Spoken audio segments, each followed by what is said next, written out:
পটল চিংড়ি করব, তার জন্য পটল আর আলু কেটে নিয়েছি। এবার তেল দিলাম,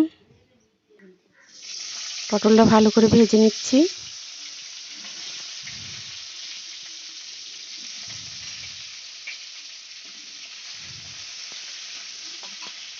পটলটা একটু ভালো করে লাল লাল করে ভেজে নেব, তার জন্য হলুদ দিয়ে দিলাম, একটু নুন দিয়ে দেবো।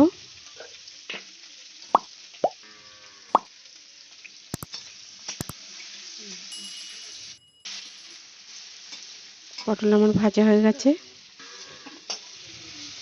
পটলটা আমি তুলে নিচ্ছি।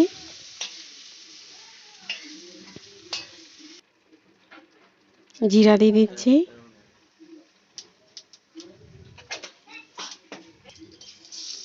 পেঁয়াজ কুচি,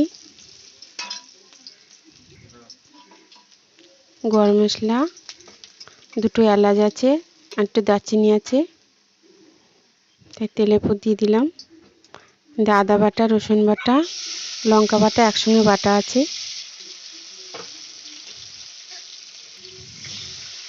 একটু জল দিয়ে দিলাম, জল দিয়ে একটু কষাবো, নাহলে মশলাটা পুড়ে যাবে।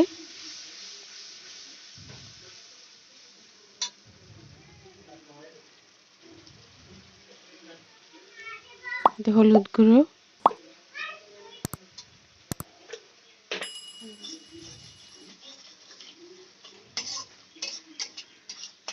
মশলাটা আমার প্রায় কষিয়ে এসছে।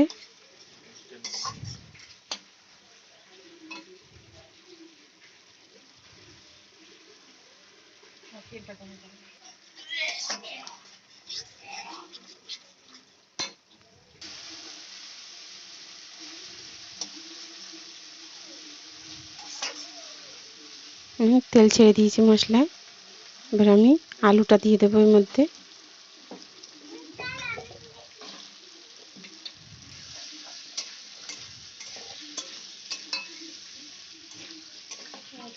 আলুটা আমি ভালো করে কষিয়ে নেব।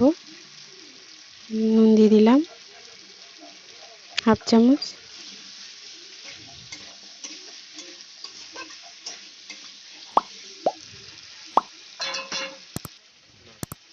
একটু ঢাকা দিয়ে দেব, গ্যাসটা কমিয়ে একটু ভাজা ভাজা করব, একটু হালকা আলুটা সেদ্ধ হবে। তাই চিংড়ি মাছটা বেটে নিচ্ছি।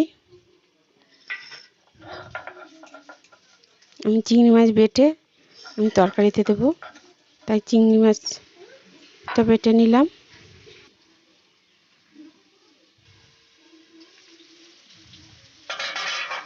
আমার আলু কষানো হয়ে যাচ্ছে।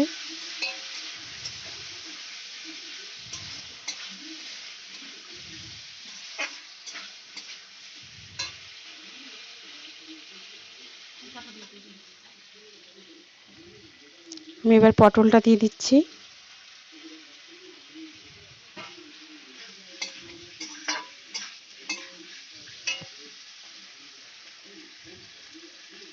চিংড়ি মাছ বাটাটা দিয়ে দিলাম। এই ছোট চিংড়ি, তাই জন্য আমি বেটে দিলাম।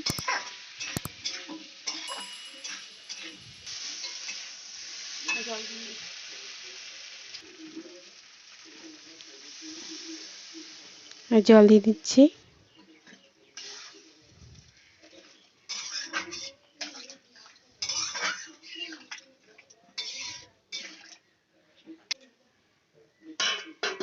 এবার ঢেকে দেব।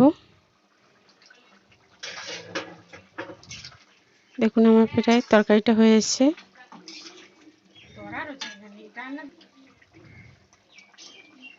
আমি গরম মশলার গুঁড়ো দিয়ে দিচ্ছি।